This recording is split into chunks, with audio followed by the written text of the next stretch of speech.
Hi guys, welcome back to my channel Swati Verma styles.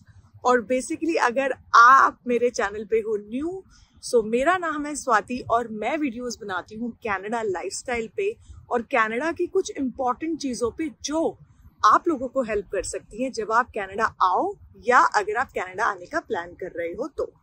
और सो मेरा नाम है स्वाति और मैं वैंकूवर में एक कॉलेज टीचर हूँ एंड मैं इंटरनेशनल स्टूडेंट से डेली मेरा इंटरेक्शन होता है। सो मैं कोशिश करती हूँ कि जो भी मेरा एक्सपीरियंस है कनाडा में एज एन इंडियन इमिग्रेंट वो मैं आपसे शेयर करूँ ताकि जो मैंने गलतियाँ की हैं वो आप ना करो और जो मैंने यहाँ पे सीखा इन 3 सालों में वो लर्निंग मैं आपको दूँ ताकि जब आप आओ तो आपका यहाँ पे ट्रांजिशन रहे बिल्कुल ही स्मूथ। सो आज की जो वीडियो होने वाली है, अगर आपने टाइटल भी देख लिया होगा, तो मैं आपको कुछ रियलिटी आप लोगों के साथ शेयर करना चाहती हूँ क्योंकि मैंने इंटरनेट पे देखा, यूट्यूब पे काफ़ी सारी ऐसी वीडियोस होती हैं जिनका टाइटल होता है are we living Canada, disadvantages of Canada, advantages of Canada. तो मैंने सोचा कि मैं आप लोगों के साथ एक ऐसी रियलिस्टिक वीडियो बनाऊँ जिसमें कि मैं आपको सारी चीज़ें बताऊँगी जो मेरा एक्सपीरियंस है। और जैसे मैं जब वो वीडियोज़ देखती हूँ कि डोंट कम टू कनाडा, तो मैं सिर्फ ये बोलना चाहती हूँ उन लोगों से कि आप ये बुराई तो कर रहे हो, ये सब चीज़ें शेयर कर रहे हो, डरा रहे हो लोगों को, लेकिन क्या आप एक्चुअली कनाडा छोड़ के जा रहे हो? नहीं, आप यहीं पे हो। तो मैं वो रियलिटी आप लोगों से शेयर करना चाहती हूँ बेस्ड ऑन माई एक्सपीरियंस, जो अच्छा है, जो बुरा है, जो जैसा मैंने फेस किया अपने एक्सपीरियंस से वैंकूवर के अंदर, वो मैं आप लोगों से शेयर करना चाहती हूँ। बेसिकली वीडियो में आगे बढ़ने से पहले चैनल को सपोर्ट करने के लिए और मेरे एफर्ट्स को थोड़ा सा अप्रिशिएट करने के लिए चैनल को सब्सक्राइब जरूर करना और ये वीडियो पसंद आए तो इसको लाइक, कमेंट और शेयर जरूर करना दोस्तों उन लोगों के साथ जो कनाडा आ रहे हैं या प्लान कर रहे हैं, उनको काफी हेल्प करेगी। तो चलिए आगे बढ़। एक डिस्क्लेमर मैं देना चाहती हूँ इस वीडियो के लिए कि बेसिकली जो सारा एक्सपीरियंस है ये मेरा एक्सपीरियंस है एज अ पीआर। तो बेसिकली हम लोग आए थे as a permanent resident in Canada. तो मैं आपसे वो सारा एक्सपीरियंस शेयर करूंगी कि मेरा क्या एक्सपीरियंस था। एज अ फैमिली हम लोग आए थे, मैं, मेरा हस्बैंड और मेरा उस टाइम युवराज जो था 1 ईयर का जस्ट टर्न हुआ था। तो मैं आपसे अपना एक्सपीरियंस शेयर, मेरा एक्सपीरियंस ब्रिटिश कोलंबिया का है तो मैं आपसे आज वही शेयर करने वाली। तो सबसे पहली बात आती है गाइज, जब भी कनाडा का नाम आता है या कोई भी बात करता है कनाडा मूव करने की, तो सबसे पहले बात आती है कि ये बहुत ज्यादा एक्सपेंसिव है। इस पे मैं ये कहूंगी कि हाँ एक्सपेंसिव है अगर आप मल्टीप्लाई बाय 60 कर रहे हो तो।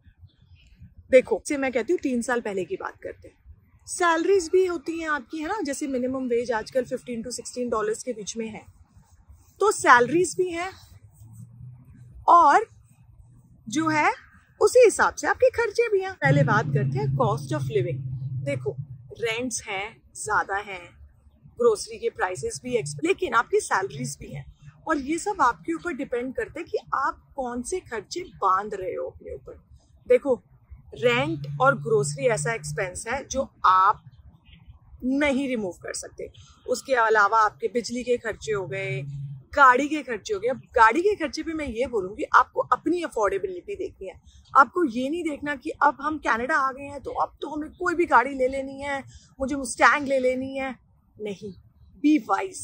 आप ये देखो आपकी क्या अफोर्डेबिलिटी। अगर आपका बजट है आप लो, मुस्टैंग लो, लेकिन अगर आपको लग रहा है कि मैं बिल्कुल फिर कट टू कट होके जीऊँगा, मुझे ऐसा लगता है फिर उसका कोई फायदा नहीं है। सो बेसिकली देखो मैं ये कहूँगी कि इन्फ्लेशन हर जगह बढ़ रहा है। इंडिया में भी आज की डेट में 1000 रुपए की कोई वैल्यू नहीं है। मैं आपको कैसे बता रही हूँ ये पता है, जैसे मैं स्विगी से केक्स भेजती हूँ जब कोई ओकेजन होता है। मुझे याद है 3 साल पहले 300, 400, 500 मैक्सिमम का एक अच्छा केक चला जाता था। आजकल वही केक मुझे 800 या 900 का पड़ता है। तो इन्फ्लेशन तो सभी जगह हो रही है, ऐसा नहीं कि कनाडा में ही है। बेसिकली एक्सपेंसिव हाँ है, लेकिन आपके ऊपर डिपेंड करता है। यहाँ पे मैंने देखा है कि सब लोग मल्टीपल जॉब्स करते हैं। कोई स्किल्ड जॉब आप करो, है ना, जिससे आपको अपने, देखो 2 तरीके हैं, और कि या तो अपनी अर्निंग बढ़ा लो या फिर अपने खर्चे कम कर लो। सो और ये हर जगह है। मुझे लगता है, ऑफ कोर्स मैं इंडिया में भी रही हूँ, यहाँ पे भी हम रह रहे हैं, तो मुझे लगता है एक्सपेंसेस एक बहुत बड़ा रीज़न नहीं है कि भाई कनाडा नहीं जाना, क्योंकि हर जगह ही एक्सपेंसिव है। आप मुझे बताओ, इंडिया में रहना क्या बहुत अफोर्डेबल है? वहाँ पे सिर्फ ये होता है कि आपका घर खुद का होता है तो आपका रेंट नहीं होता, बट ठीक है, आप कंट्री चेंज कर रहे हो।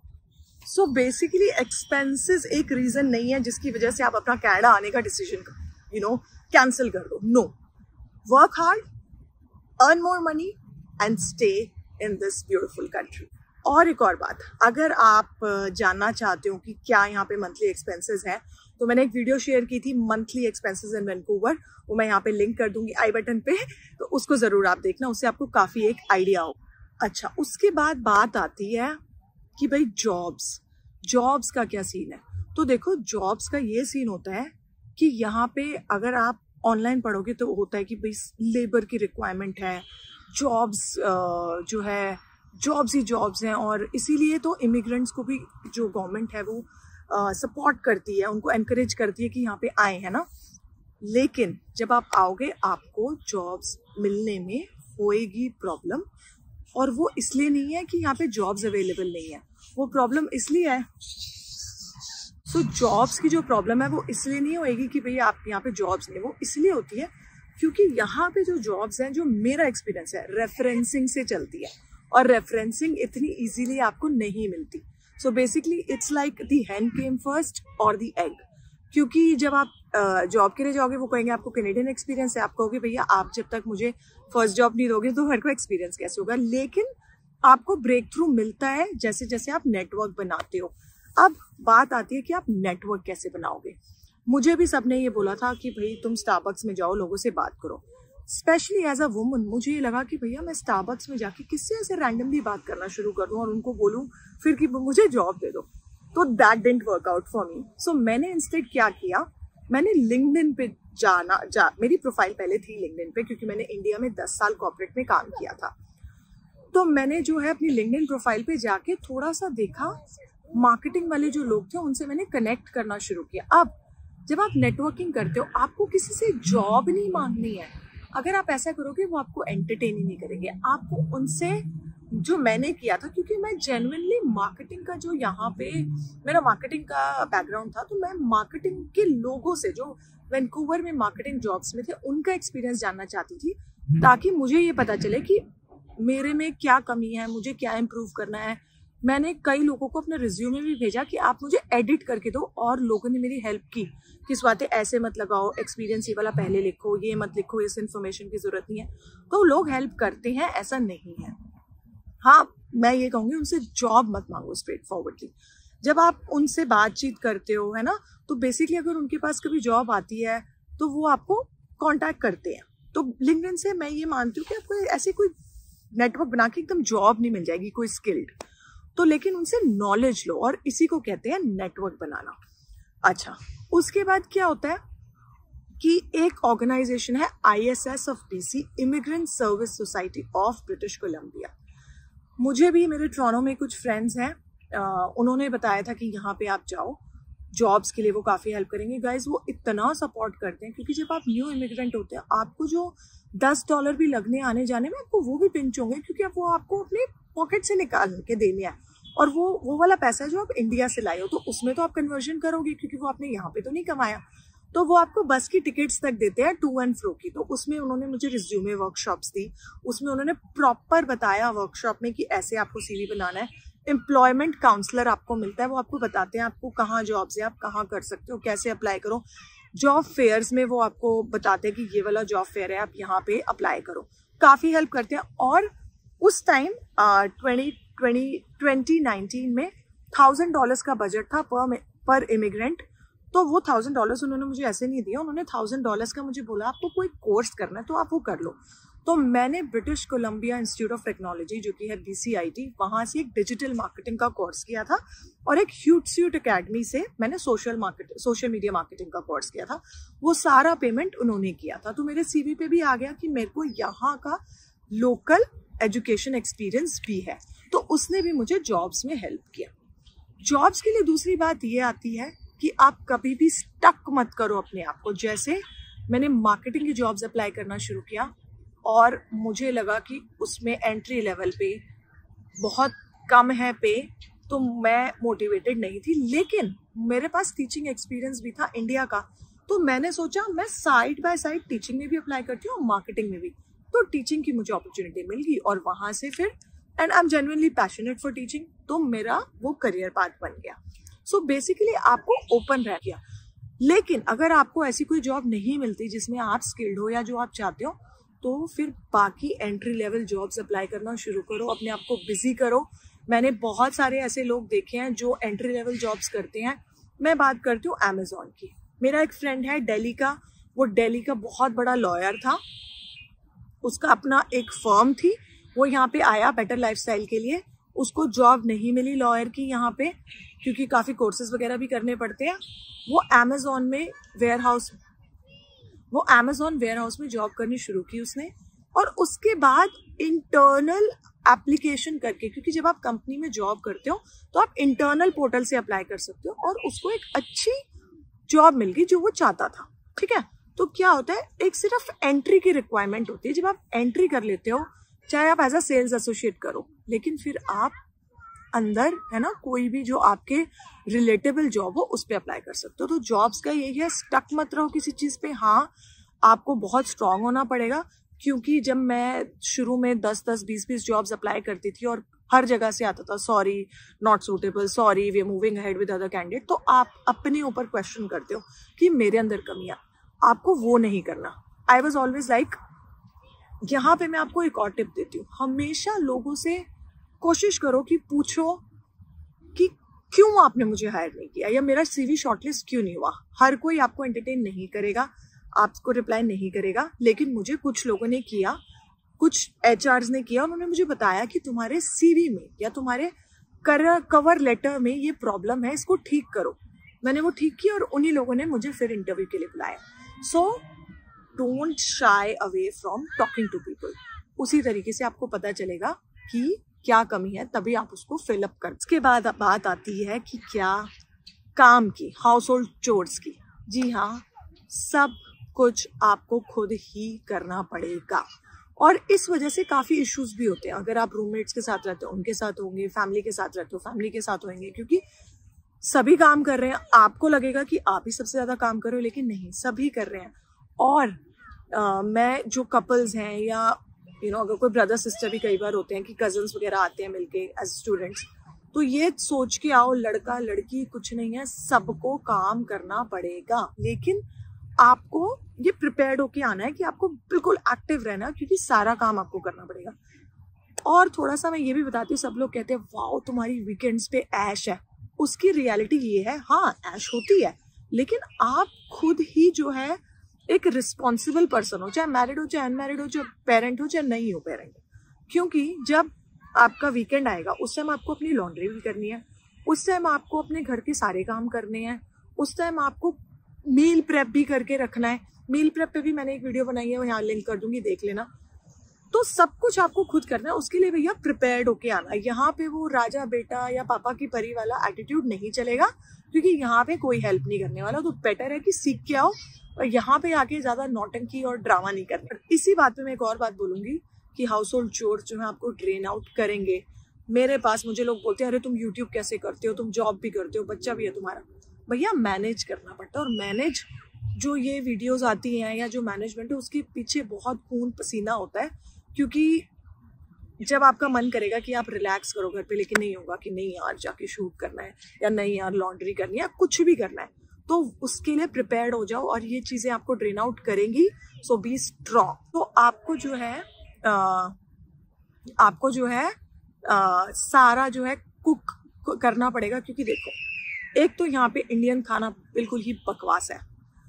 कोई भी अच्छे से अच्छा रेस्टोरेंट हो यार, आपको 1-2 बार में शुरू में अच्छा लगेगा कि हाँ यार बहुत अच्छा है, लेकिन जब आप तीसरी बार जाओगे ना, आपको लगेगा कि नहीं यार ये इंडिया वाला टेस्ट नहीं आ रहा। तो ये आप भूल जाओ। अच्छा, फिर जो है आप बार बार भी नहीं मंगाओगे ना, क्योंकि इट विल बी एक्सपेंसिव।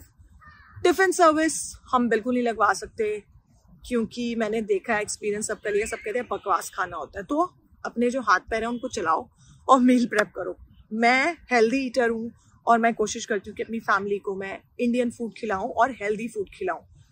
उस पे आप मेरे व्लॉग्स देख सकते हो कि मैं कैसे करती हूँ, है ना, डेली रूटीन व्लॉग्स देख लो कि मैं क्या क्या बनाती हूँ। तो ये दिमाग यूज करो अपना, जैसे कोई स्पिनच रोटी बना ली या कुछ, मतलब मील प्रेप करो। अगर आप नॉन वेजिटेरियन तो बहुत ही अच्छा है आपके लिए। मैं वेजिटेरियन हूँ तो मेरे को थोड़ी ज़्यादा मेहनत करनी पड़ती है। नॉन वेजिटेरियंस के लिए होता है कि चिकन ग्रिल कर लिया, ये कर लिया। तो इस तरीके से अपनी चीज़ों को मैनेज कर। उसके बाद बात करते हैं शॉपिंग की। यहाँ पे आप देखोगे नाइकी, एप्पल आईफोन्स और आई वॉच, ये सब नॉर्मल है क्योंकि बहुत इजीली एक्सेसिबल होता है। मैकबुक्स वगैरह कोई बहुत शोशा वाली बात नहीं है। इट्स अ नेसेसिटी भी, क्योंकि अवेलेबल बहुत ज़्यादा हो जाता है ना। आप इंस्टॉलमेंट्स पे ले सकते हो एंड मंथली आपकी इंस्टॉलमेंट्स कटती रहती है। तो शॉपिंग में कहूँगी कपड़ों वगैरह की भी और मेकअप की स्पेशली, जैसे मैं मेकअप बफ हूँ, बहुत ही अच्छी क्वालिटी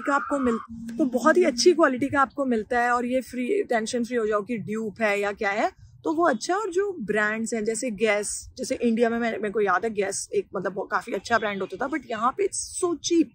तो आपको हाँ ये है कि इजीली एक्सेसिबल है क्वालिटी ब्रांड्स आपके पास। दूसरी चीज़ ये है, जो मैं शॉपिंग करती हूँ, मैं ब्रांड कॉन्शियस नहीं हूँ, मैं क्वालिटी कॉन्शियस हूँ। तो मेरे को अगर कोई चीज़ ब्रांडेड भी नहीं है लेकिन अच्छी क्वालिटी के, जैसे यूनिक्लो एक ब्रांड है जो मुझे कपड़ों के लिए बहुत अच्छा लगता है, तो उसके कपड़े मैं खरीद लेती हूँ, या कहीं पे भी। और दूसरी चीज़ मैं आपको एक प्रो टिप यहाँ पे देना चाहती हूँ। मेरी 90% शॉपिंग होती है सेल पे। मुझे याद है ब्लैक फ्राइडे पे मैंने 7 पेयर्स ऑफ शूज़ मंगाए थे, जो मैंने लगभग 7-8 महीने फिर एक भी शूज़ नहीं मंगाया। तो ऐसी चीज़ें देखो कि आप कब उसको मंगा सकते हो। सेल यहाँ पे इतनी ज़्यादा लगती है, उसका फ़ायदा उठाओ, है ना।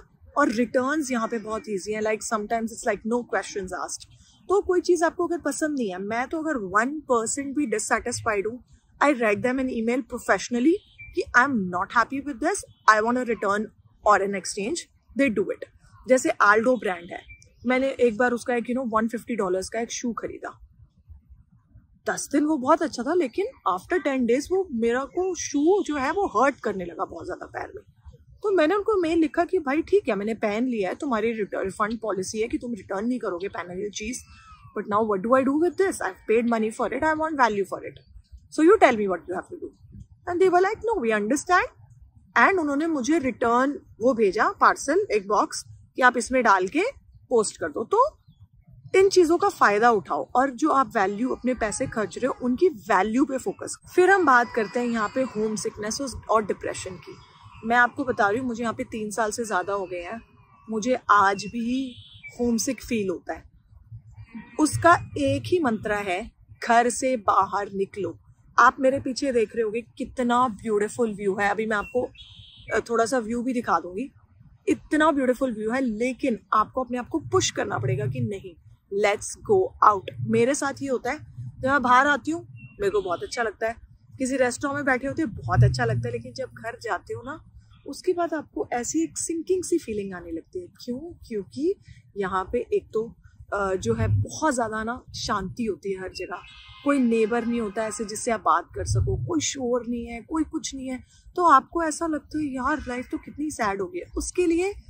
और इंडिया में भी जो है घर पे भी कितनी बात करोगे, और जो आपके इंडिया में फ्रेंड्स होते हैं वो भी अपना काम करते हैं, तो शेड्यूल मैच नहीं हो पाता। उसके लिए बाहर निकलो, take a long walk in nature. मैं यूवी के साथ यही करती हूँ, अगर रमेश काम पे है तो मैं यूवी को लेके जो है बाहर निकल जाती हूँ, और हम लोगों का मूड हो जाता है बहुत ही अच्छा। थक जाते हैं, घर जाके सो जाते हैं, खाना खा के, फालतू सोचने का टाइम ही नहीं होता। तो अपने आप को जितना बिजी रखोगे खुश रहोगे, और बाहर निकलो घर से ज़्यादा, नेचर में को एब्सॉर्ब करो। ब्रिटिश कोलंबिया में जो आ रहा है, ब्रिटिश कोलंबिया को कहते हैं ब्यूटीफुल ब्रिटिश कोलंबिया।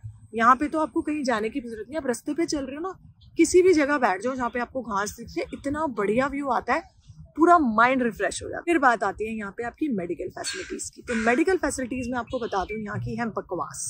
जी हाँ, क्यों है वो बकवास, मैं क्यों कह रही हूँ, क्योंकि ओवरबर्डन्ड है। और अभी मैं वैंकूवर में रहती हूँ, लेकिन अभी एक सरी की न्यूज़ आई थी कि जो सरी में हॉस्पिटल्स में डॉक्टर्स हैं, उन्होंने ये लिखा है, उन्होंने ये मतलब जो भी उनकी अथॉरिटीज़ होती होंगी हॉस्पिटल वालों की, है ना, मेडिकल अथॉरिटीज़, उनको ये उन्होंने लिख दिया कि भैया वी आर ओवरबर्डन्ड और हम इन चीज़ों को हैंडल नहीं कर पा रहे। तो मैं यहाँ पे आपसे एक शॉर्ट स्टोरी शेयर करती हूँ। मुझे कोविड वैक्सीन के बाद मेंस्ट्रुएशन में इश्यूज हो गए थे एक्सेसिव, है ना। एंड मुझे गायनोकोलॉजिस्ट के लिए अपॉइंटमेंट मिला 3 महीने बाद। उन 3 महीने में क्या करूं पता नहीं। तो जो मेरे पास था, मैंने अपने डॉक्टर से बात की, उसने भी कुछ ज़्यादा हेल्प नहीं की। उसने कहा देखते हैं, देखो, है ना। तो बट मैं तो सफ़र कर रही हूँ ना। अब आपको काम पे भी जाना है, क्योंकि काम पे नहीं जाओगे तो पैसा कहाँ से आएगा, तो महीने का खर्चा कैसे करोगे। ठीक है, मैं कहती हूँ आपके पास बफर पैसा भी होगा, 1 महीने का कर लोगे, 2 महीने का कर लोगे। तो मेडिकल फैसिलिटीज़ मैं ये फील करती हूँ जब हम 2019 में आए थे तब ज़्यादा बेटर थी, क्योंकि तब इतना ओवरबर्डन नहीं था। हमको फैमिली डॉक्टर भी इजीली मिल गया था। लेकिन अब बहुत ज़्यादा है, मुझे लगता है फैमिली डॉक्टर्स मिलने में भी काफ़ी वेट है, 1 या 2 साल की, तो वो थोड़ा सा प्रॉब्लमेटिक है। एंड उसका जो तोड़ है वो यही है कि अपने आप को फिट रखो, हेल्दी खाना खाओ प्लीज़। ये सब यहाँ की जो चीज़ें हैं जो आपको मिलती हैं, ये पैटीज और जितने भी क्रोसॉन्स हो गए, सब मैदे का है, मत खाओ। होम कुक्ड फूड खाओ। हम इंडियंस हैं, जो हमारी जीन्स हैं, वो अपना रेगुलर फूड खाओ, फ्रूट्स इनटेक खाया करो, वाटर इनटेक खाया करो, एक्सरसाइज करो, अपना ध्यान रखो, कोशिश करो कि आप बीमार नहीं पड़ो। लेकिन मैं मानती हूँ कि बीमार का कोई वो नहीं है, आप हेल्दी खा रहे हो फिर भी बीमार पड़ सकते हो। तो लेकिन उसके लिए मैं आपको एक टिप देती हूँ। मैं इमरजेंसी हॉस्पिटल में गई थी, सेंट पॉल्स है यहाँ पे, पकवास। इमरजेंसी में गई थी, तब मेरा 2 घंटे में नंबर आया था और हॉस्पिटल्स की हालत बहुत ज़्यादा ख़राब है। उसके बाद यहाँ पे अर्ली प्राइमरी केयर सेंटर्स होते हैं, वो मुझे इमरजेंसी हॉस्पिटल से बेटर लगे। वहाँ पे चले जाना। वहाँ पे एक्चुअली मेरे को गायनोकोलॉजिस्ट, क्योंकि मेरा 6 महीने का वेटिंग था, तो मुझे थोड़ा सा जल्दी वहाँ पे मिल गए थे। उन्होंने मुझे हार्मोन पिल वगैरह जो भी थी वो रेफ़र कर दी थी। और क्योंकि यहाँ पे ये भी, अगर आप इंडिया डॉक्टर को रेफ़र करोगे, वो आपको कोई दवाई भी बताते तो आप वो दवाई ले नहीं सकते। तो ये पूरा जो है मेस्ड अप है मेडिकल सिस्टम, ये है, मतलब ये प्रॉब्लम है यहाँ पे। इसके बाद बात करते हैं चाइल्ड केयर की। तो चाइल्ड केयर में क्या होता है, based on your family income आपको जो है, UV please. So child care में बेसिकली आपको, चाइल्ड केयर के टाइम देखो यूवी आ गया बैकग्राउंड में। सो चाइल्ड केयर में आपको based on your family income $500 to $700 मिलते हैं पर मंथ। लेकिन आपको सुन के लग रहा होगा अरे वाह बहुत अच्छा है, लेकिन ट्रस्ट मी, किंडरगार्टन से पहले आपका भी तो खर्चा होता है जब आप बच्चे को डे केयर भेजोगे या प्री स्कूल में भेजोगे। तो लेकिन हाँ, सपोर्ट है गवर्नमेंट का कि आपको अपनी जेब से वो पैसे नहीं देने या बहुत ज़्यादा नहीं देने, और अगर आपकी इनकम कम है तो उसमें भी आपको रिबेट मिल जाती है। तो वो आप अपने प्री स्कूल या डे केयर में बात कर सकते हो और आपको रिबेट भी मिल सकती है। But yes, it's still a good amount. तो अगर आपके बच्चे हैं तो जब आओ सबसे पहले चाइल्ड केयर अप्लाई करो। और ये हो गई सारी बातें जो मुझे आपसे शेयर करनी थी, क्योंकि ये वो कॉमन चीज़ें थी जो लोग मुझसे पूछते हैं इंस्टाग्राम पे या यूट्यूब पे, या कभी पर्सनली भी जैसे कोई फ़ोन कॉल करता है ना रिलेटिव। तो ये सब चीज़ें मुझे लगा कि मैं आपसे 1-on-1 शेयर करती हूँ based on my experience. Again ये मेरा एक्सपीरियंस है, सबका एक्सपीरियंस डिफरेंट होता है। तो और लास्ट में मैं आपसे ये कहना चाहती हूँ कि मैंने बहुत सारी वो वीडियोस देखी, don't come to Canada if, या आर वी लिविंग कनाडा, तो उसमें वो काफ़ी नेगेटिव चीज़ें बताते हैं। तो मैं ये नहीं कह रही कि वो हमेशा गलत ही होते हैं, बट मैं सिर्फ ये कहती हूँ कि क्या वो वापस जाते हैं। तो मैंने बहुत लोगों को सुना है कहते हुए कि ये बेकार है कंट्री, ऐसी है वैसी है, लेकिन वापस नहीं जाते। और पर्सनली मैं ऐसे नेगेटिव लोगों की जो चीज़ें हैं वो ज़्यादा पसंद नहीं करती, क्योंकि मुझे लगता है हमारी प्रॉब्लम ये है कि we want to have the best of both the worlds. हमें चाहिए कि इंडिया की अच्छाई भी मिल जाए और कनाडा की अच्छाई भी मिल जाए। ऐसा नहीं हो सकता। इंडिया की अच्छाई जो होती है, कुछ डिसएडवांटेजेस है, ऐसे ही कनाडा के एडवांटेजेस के साथ डिसएडवांटेजेस है। वो आपको देखना है कि आप किस स्टेज में हो लाइफ की, आपके क्या गोल्स हैं। हम यहाँ पे आए थे for better life of our kids specially, and of course यहाँ पे बेटर जॉब अपॉर्चुनिटीज हैं, एक बेटर लाइफस्टाइल है। कनाडा की बेस्ट बात ये है कि कोई भी रेस्टोरेंट, कोई भी ब्रांड ऐसा नहीं है कि आपका बॉस खरीद सकता है आप नहीं खरीद सकते, या कोई भी रेस्टोरेंट में आपका बॉस जा सकता है आप नहीं जा सकते। नहीं, सब लोग सब कुछ अफोर्ड कर सकते हैं। तो ये एक थोड़ा सा इक्वालिटी है। Of course rich and poor यहाँ पे भी है, लेकिन मुझे ऐसा लगता है कि जो लाइफ आप यहाँ पे जी सकते हो वो थोड़ी सी मुश्किल होती है इंडिया में उस चीज़ को अचीव करना। दूसरी चीज़, लास्ट चीज़ बात करते हैं क्राइम रेट की। सो क्राइम रेट की तो बात यह है कि बढ़ रहा है, बिल्कुल बढ़ रहा है। उसमें आपको जो है थोड़ा सा सतर्क रहना है, विजिलेंट रहना है। एक बहुत अच्छी बात ये भी होती है कि जब आप कहीं जा रहे हो 24 घंटे ऐसे कानों की फुल वॉल्यूम पे मत चलो, पूरा थोड़ा एक हेडफोन लगाओ या धीरे वॉल्यूम रखो, आपको आसपास की आवाज़ें आनी चाहिए। थोड़ा सा मतलब जो बेसिक चीज़ें होती है। यूएस का क्राइम रेट तो यहाँ से भी बहुत ज़्यादा है, लेकिन क्या यूएस से लोग वापस जाते हैं? नहीं। तो मुझे ये लगता है कि वो आपके ऊपर डिपेंड करता है। गॉड फॉरबिड आपके साथ, मैं चाहती हूँ मेरे साथ या मेरे कोई भी जो लोग ये वीडियो देख रहे हैं या किसी के साथ भी मतलब ऐसा कुछ मिसहैपनिंग ना हो। बट देखो, ये तो कहीं पे भी हो सकता है ना, किसी भी कंट्री में हो सकता है। लेकिन हाँ, मैं ये कहूँगी क्योंकि यहाँ पे मेंटल हेल्थ केसेस जो हैं वो बढ़ रहे हैं, तो उस वजह से भी काफ़ी जो है स्टैपिंग और ये सब आजकल होने लगी है बहुत ज़्यादा, और मुझे डर लगता है। लेकिन मेरे को नहीं पता कि शायद सिर्फ ये एक अकेला इकलौता रीज़न होगा कि मैं इससे इंडिया चली जाऊँ, क्या वहाँ पे क्राइम रेट नहीं है? तो ये सब चीज़ें हैं, रियलिटी है, लेकिन वो आपको देखना है कि आप उसको टैकल कैसे करोगे। So guys, that's it for this video. मुझे ज़रूर बताना कि आपको ये वीडियो कैसी लगी, और how to get a job in Canada ये वीडियो मैं सोच रही हूँ बनाने की। लेकिन अगर आप लोग कमेंट करके मुझे बताओगे कि क्या आप चाहते हो कि मैं ये how to get a job in Canada की वीडियो बनाऊं, तो मुझे कमेंट्स में बताना। और ये वीडियो ज़रूर लाइक कमेंट करके जाना, चैनल को सब्सक्राइब करना अगर आपको ये वीडियो अच्छी लगी और आप और चीज़ें देखना चाहते हो कनाडा के बारे में। आज की वीडियो में इतना ही। मुझे ज़रूर बताना आपको ये वीडियो कैसी लगी, और अगर आप कनाडा आ रहे हो सो बी प्रिपेयर्ड। और मैं काफ़ी सारी वीडियो शेयर करने वाली हूँ इन्फॉर्मेटिव, जो आपको हेल्प करेंगी। So stay tuned to my channel. Love you all, take care.